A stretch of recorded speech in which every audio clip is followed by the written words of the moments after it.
The blizzard began the way most tragedies do, silently, almost shyly before revealing its true, merciless strength. Hannah Lockwood tightened her wool shawl around her shoulders as she pushed through the white void, searching for her lost goats scattered somewhere in the storm. She'd lived alone on the frontier ever since her father died the previous spring, and though solitude had carved a quiet strength into her, she had never felt the land so deadly, so alive with cold hunger. The wind clawed at her face until her cheeks stung, and she was turning back toward her cabin when she heard it, something between a whimper and a cry, too soft to be wind, too desperate to ignore. Hannah froze. She listened again. It came from the ravine below, where the snow piled deepest. Without hesitation, she slid down the slope, half falling, her boots sinking into drifts up to her knees. As she neared the sound, her eyes widened.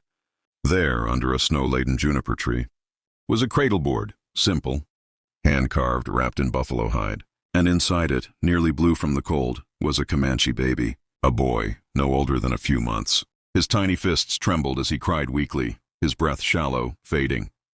Hannah looked around, calling out into the storm, but no one answered. No tracks, no mother, no riders, nothing but the swallowing snow. She knew the old stories, settlers who touched native infants, especially Comanche infants, risked death. But she also knew a baby left in a blizzard had minutes left at best. "It's all right. I've got you," she whispered, her voice swallowed by the wind as she scooped the child into her coat, pressing him against the heat of her body. She climbed back toward her cabin, slipping, gasping, clutching the infant as if he were the last warm thing in the world. Once inside, she lit the fire with frantic hands, stripped the baby's wet wrappings, and rubbed his cold limbs until his skin turned from icy gray to fragile pink. Hours passed. The storm raged on.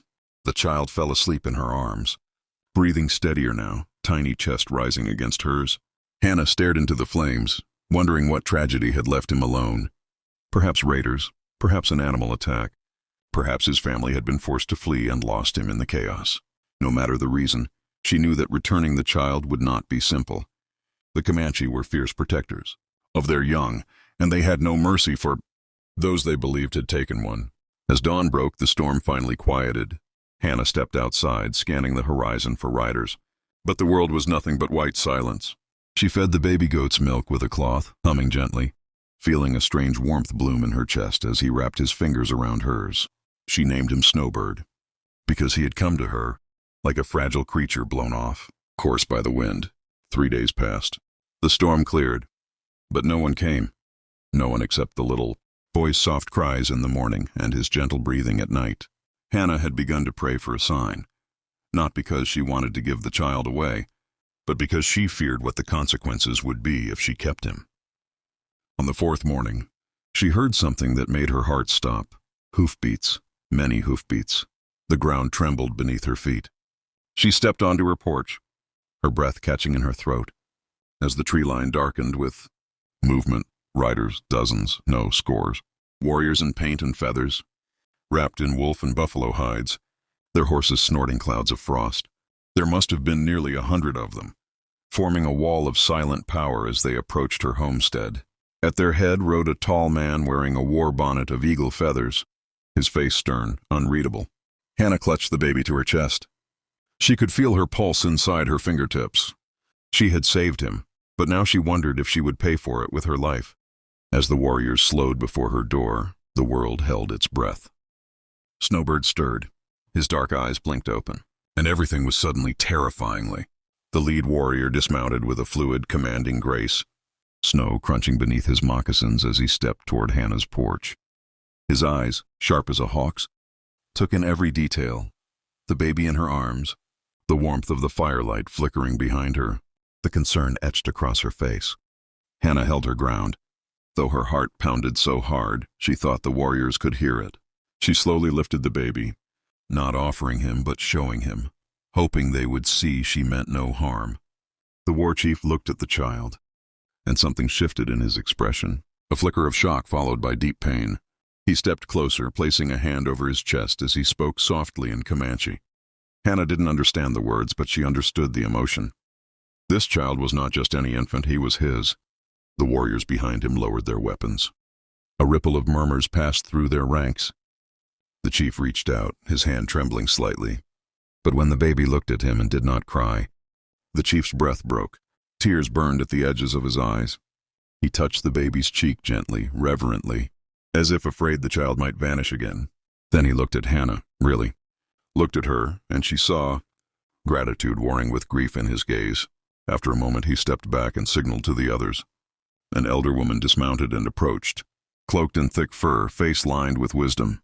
She spoke English, broken but clear enough. "Baby taken in storm," she said quietly. "Mother die, father searching, warriors searching, blizzard hide tracks. You find him?" Hannah nodded slowly. "He would have died," she whispered, her voice choking. "I couldn't leave him." The elder studied her, then said something in Comanche to the chief. His posture softened and he nodded. The woman turned back to Hannah. "You saved Chief's son," she said. "You saved blood of our people. This great honor." Hannah felt her knees weaken as the weight of the moment sank in. She handed the baby to the elder. But Snowbird, no longer just hers, began to cry, reaching tiny hands back toward Hannah. The elder paused, surprised, then passed him to his father. The baby cried again, twisting toward Hannah's direction. For a long moment, the warriors fell into complete silence. Finally, the chief stepped forward and offered Hannah the most unexpected gesture a Comanche warrior could extend to a settler. Open hands, palms forward, an invitation, a sign of friendship. She took them. His hands were warm, strong, grateful. Then in halting English, he spoke his first words to her. "You are sister to the Comanche." With that declaration, something extraordinary happened. The 100 warriors who had come ready for war dismounted and approached her homestead, not as enemies, but as a procession of honor. They brought furs, dried meat, crafted tools, beaded blankets, gifts of respect for saving the child of their tribe. They repaired her barn, chopped wood for her winter, even hunted fresh game for her smokehouse. By sunset, her lonely frontier cabin had become a living village, filled with the sounds of horses' laughter drumming and children running through the snow. The elder woman approached once more, the baby, now calm, resting against her shoulder. "He will grow strong," she said. "He will know your name. He will know you saved him." Hannah felt tears gather in her eyes. She had expected death at her door, but instead she had been given a family she never knew she needed. As the warriors prepared to leave, the chief lifted his son high into the evening sky, letting the last rays of sunlight touch the child's skin. Then he looked at Hannah and placed his hand over his heart again. A promise, a bond. "We come if you call," he said simply. Always. And as 100 riders disappeared into the fading orange horizon, Hannah realized the blizzard had not taken something from her. It had brought something to her.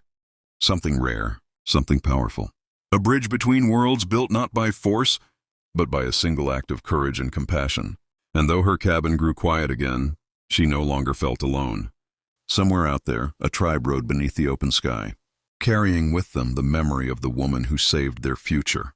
And in the seasons that followed, whenever the wind howled like the blizzard that had changed her life, she would hold her hand to her heart and whisper, "Snowbird," knowing that destiny sometimes comes wrapped not in certainty, but in a cradle left in the snow.